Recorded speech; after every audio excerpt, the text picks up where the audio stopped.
Merci de suivre Télémétropole à l'heure de Métro News. Madame, Monsieur, bonsoir. Bienvenue dans cette nouvelle édition de ce journal pour la semaine. Voici les titres qui dominent l'actualité de ce 24 juin.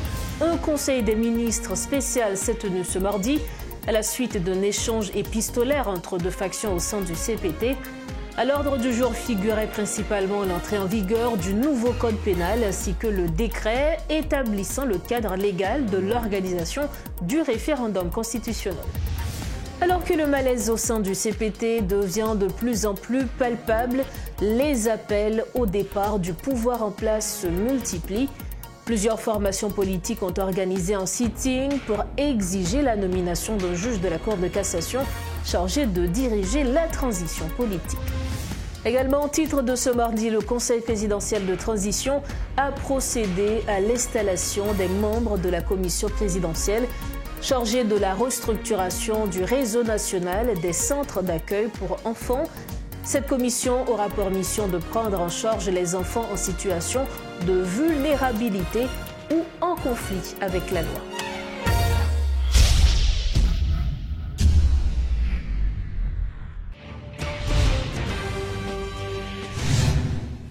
Comme annoncé en titre, le malaise au sein du Conseil présidentiel de transition devient de plus en plus évident.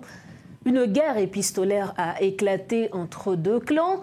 Les trois conseillers impliqués de l'affaire BNC ont répondu à un autre groupe de conseillers présidents suite à leur appel à l'ordre adressé au coordinateur du CPT. Dans leurs échanges, les deux factions ont également abordé les points à discuter lors du Conseil des ministres prévu ce mardi.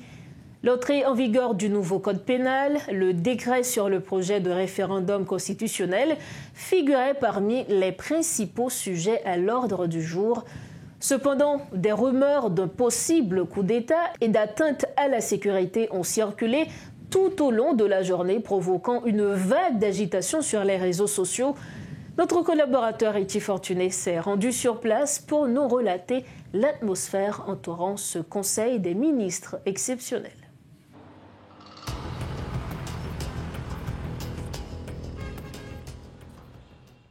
Oui, nous sommes bien présents devant la villa d'accueil. Depuis quelque temps, les membres du Conseil présidentiel de transition ont engagé une guerre.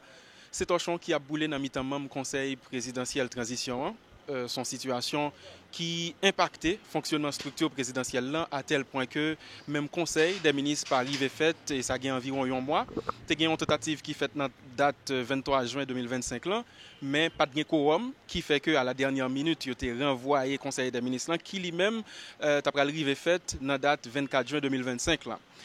Comparativement à Jean Information été fait quoi, pas de gain des mesures sécuritaires particulières qui étaient en place pour permettre que Conseil ministre lui-même l'arrivée déroulée sans incident. Cependant, nous sommes capables de dire qu'il y a une réduction dans l'ordre du jour qui était sous table dans le moment Conseil ministre. Il y a deux sujets qui étaient à l'ordre du jour dans le Conseil ministre. Il y a premièrement code pénal qui doit entrer en vigueur prochainement. La résolution qui prend, c'est que il y a des articles dans le code pénal qui pourraient modifier. Ensuite, il y a adoption décret qui établit cadre légal pour organisation référendum dans le pays. Nous sommes capables de dire tout, en dépit de gens situation sécuritaire là, l'île était fragile, côté que toujours continuer gagner un territoire qui a perdu.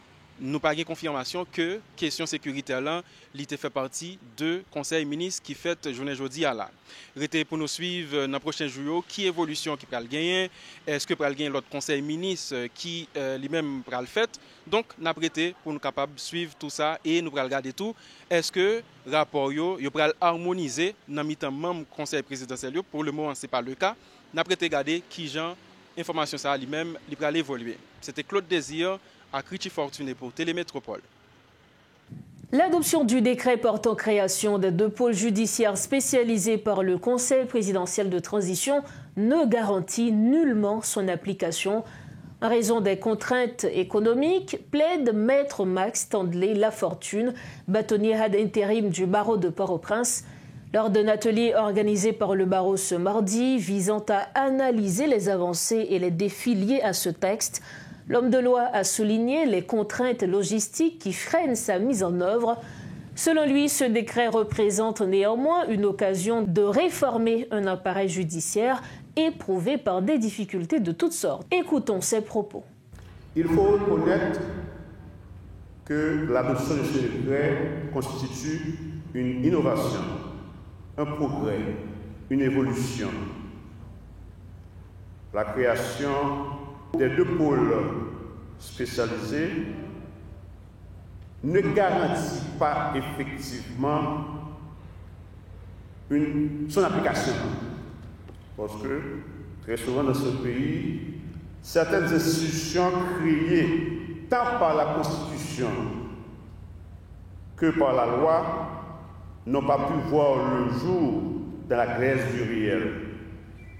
On peut prendre l'exemple significatif de la création du Conseil constitutionnel. Malheureusement, ce Conseil n'a jamais vu le jour. Comme deuxième aspect, très souvent en Haïti, les politiques et les hommes de loi ne raisonnent pas en termes économiques. Donc c'est nécessaire de penser à un budget de fonctionnement. Parce que formellement, une institution peut être créée, alors que matériellement, cette institution ne fonctionne pas. Donc comme troisième aspect, c'est important de voir la logistique adéquate. La justice en souffre, même à Port-au-Prince, soi-disant, Port-au-Prince c'est le centre névralgique, économique, politique, juridique ou judiciaire de ce pays, mais on n'a pas perdu la majesté de la justice. On peut voir où se situent actuellement les tribunaux, sauf la Cour d'appel qui a fait un certain effort pour loger l'espace à un endroit plus ou moins adéquat. Comme quatrième aspect, il convient de penser à la sécurisation des preuves et des pièces à conviction. Mais dans ce cas, ce décret serait fondamentalement un vœu pieux. Or, lorsqu'on adopte un texte de loi, c'est pour son application réelle. On doit cesser de parler, on peut rêver, mais le rêve doit être réalisé effectivement. Comme cinquième aspect, la formation spécialisée pour les intervenants, les juges, les commissaires du gouvernement, les greffiers, les policiers. Je parle des agents et des officiers de police. En ce qui nous concerne, les avocats. Le droit se spécialise. Donc, on a créé 2 pôles spécialisés. Donc, l'avocat, le greffier, le juge ou le commissaire du gouvernement peut connaître globalement le droit, mais il y a des détails spécifiques que ces opérateurs doivent savoir. Autre point qui domine l'actualité de ce mardi, le Conseil présidentiel de transition a procédé à l'installation des membres de la commission présidentielle de restructuration du réseau national des centres d'accueil pour enfants ce mardi. Cette commission aura pour mission d'établir un cadre structuré, professionnel et humain pour la protection et l'encadrement des enfants en situation de vulnérabilité ou en conflit avec la loi, souligne le coordonnateur André Ibreus. Le président du CPT, Fritz Alfonjean, et le ministre des Affaires sociales, Georges Wilbert Frank, qui déplorent que cette catégorie soit instrumentalisée par les gangs, annoncent des mesures visant à permettre à la commission d'atteindre les objectifs fixés. Compte rendu, Haïti Fortuné. Une initiative qui survient dans un contexte marqué par l'enrôlement systématique d'enfants dans des groupes criminels, ce qui a même contraint l'Organisation des Nations Unies à ajouter récemment la coalition Vivre Ensemble sur sa liste de la honte des violations des droits des enfants en zone de conflit. Tandis que 40 à 50% des membres des groupes armés sont des mineurs vulnérables, selon certains rapports d'organisations locales et internationales, la mission de cette commission s'avère capitale, reconnaît son coordonnateur André Ibreus. Pour la création par l'État haïtien de centres d'accueil et de maisons de rééducation qui ne seront pas que de simples structures physiques, mais surtout des espaces de dignité, de reconstruction de l'être et d'espoir au profit de nos enfants en situation de vulnérabilité. La cérémonie d'installation des membres de cette commission a eu lieu à la villa d'accueil sur fond de tension entre les conseillers présidents. Une réalité non sans conséquences sur la population, dont les enfants se voient privés d'un ensemble de droits fondamentaux en violation des instruments juridiques internationaux ratifiés par Haïti. À l'heure où près d'un enfant sur 8 est en situation de déplacement selon l'UNICEF, le coordonnateur du CPT estime que l'avenir du pays est menacé si rien n'est fait. Fritz Alphonse Jean. Connaît la situation population dans le pays d'Haïti. Nous avons 54% de monde dans le pays qui est moins que 25 ans. Et dans la globalité, nous avons 36,5% de monde dans le pays qui est moins que 15 ans.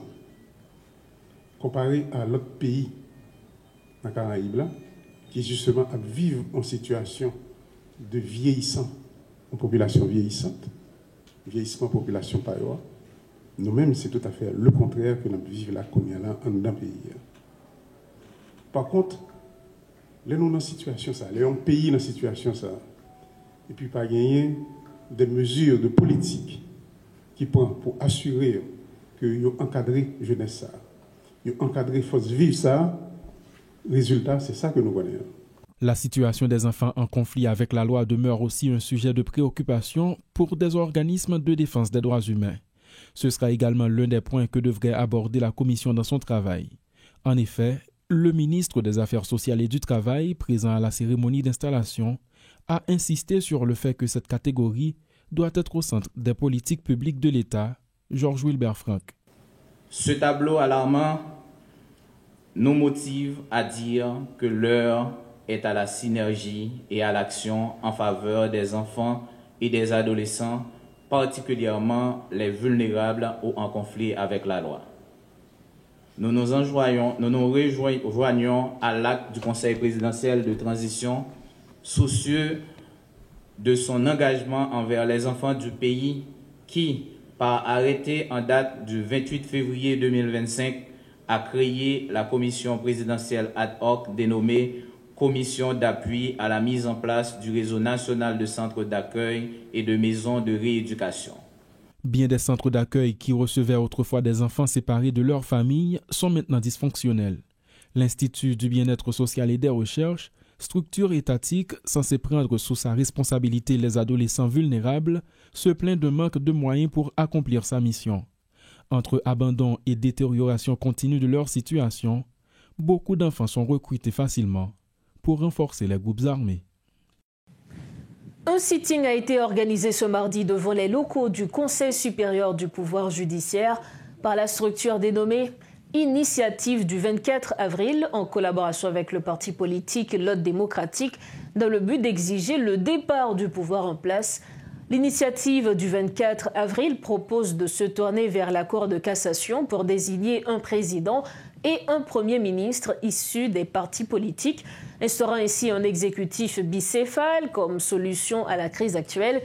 Ce discours rejoint celui d'un autre groupe politique baptisé Opposition plurielle qui, lors d'une énième conférence de presse, ne cesse également de plaider en faveur d'un rôle central de la Cour de cassation dans la transition politique. Suivez ce reportage signé Rodolphe Fierluy. Il s'agit d'un sit-in organisé par la structure Initiative du 24 avril, appuyée par le parti politique Lot démocratique, pour exiger à l'appareil judiciaire de jouer sa partition dans la crise que traverse le pays.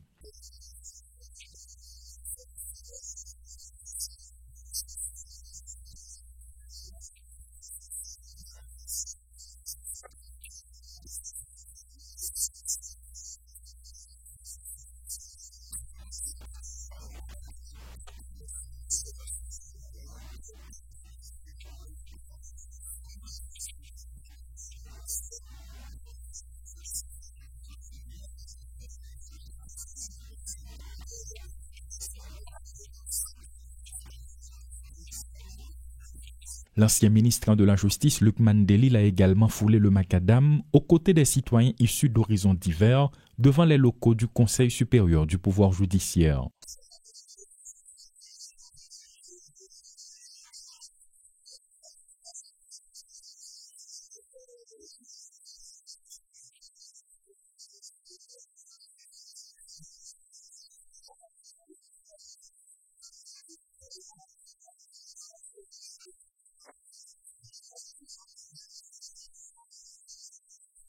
Des agents de la PNH sont également présents pour sécuriser le mouvement. Aucun incident majeur n'est à déplorer selon les constats. Des protestataires ne jurent que par la Cour de cassation pour une nouvelle transition.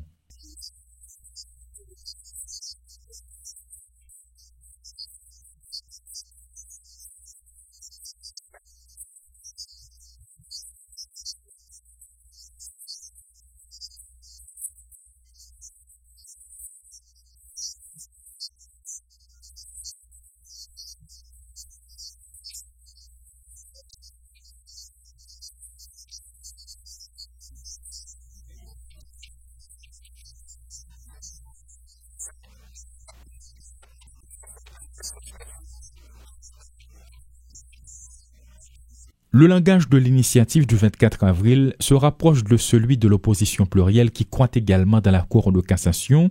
Toutefois, cette structure va plus loin dans sa cause en pointant du doigt l'Organisation des États américains. Côté nous venons lancer ensemble mobilisation sur tout territoire. Nous nous disons à CARICOM, à l'OEA, à la communauté internationale là, que nous choisissons, nous voulons et nous prenons destin pays nous en main. Nous pour aller à la Cour de cassation. Des sit-ins qui se déroulent et bien d'autres qui sont en cours, des organisations sociopolitiques décident de passer à l'action contre le pouvoir en place et, selon les constats, de plus en plus de voix s'élèvent pour exiger son départ. Parlons à présent économie. Le ministre James Monazor se dit optimiste concernant le renouvellement du dispositif Hope Help avant son expiration en septembre prochain.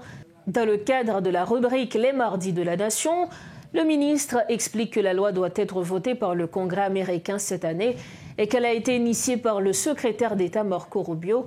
D'ores et déjà, les entrepreneurs étrangers se positionnent dans l'éventualité de son renouvellement pour venir investir au parc de Caracol, révèle le ministre du Commerce et de l'Industrie. James Monazor a aussi fait le point sur les initiatives du gouvernement en vue de relancer la croissance économique du pays. Ses propos. Tu as un engagement dans le secteur économique, là. Et ministère de l'économie et des finances et ministère du commerce, pour que nous te dit, nous faisons 6 ans dans la croissance négative, mais année ça, nous allons gommer pour que nous sortions dans la spirale, ça, pour que au moins nous changions le paradigme.